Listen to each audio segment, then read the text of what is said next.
आवाज़ और तस्वीर की दुनिया में SNN न्यूज़ के साथ मैं हूं शाहिद अजीज चिश्ती। खबर शामिल करते हैं मुजफ्फरगढ़ के इलाका रंगपुर से,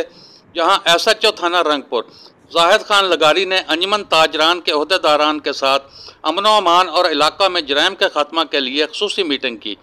और अंजुमन ताजरान कमेटी जवाना बंगला और अंजुमन ताजरान कमेटी रंगपुर से तावन की अपील की। इस मौका पर SHO जाहिद खान लगारी ने गुफ्तगू करते हुए कहा कि ताजर बरादरी अपनी दुकानों पर लाइट्स और CCTV कैमरे नस्ब करें और मशकूक अफराद पर कड़ी निगाह रखें। इससे चोरों और जराइम पेशा अफराद के गिर्द घेरा तंग करने में मदद मिलेगी और अवाम के जानो माल के तहफ़्फ़ुज़ को यकीनी बनाया जा सकेगा। हमारे नुमाइंदे जुल्फ़कार खान डाहा की रिपोर्ट के मुताबिक मीटिंग में सदर अंजुमन ताजरान मोहम्मद सलीम डोगर, मलक ज़िया मलाना, मोहम्मद हुसैन बलोच, सदर अंजुमन ताजरान जुल्फ़कार खान डाहा, हाजी साबर हुसैन अमुआना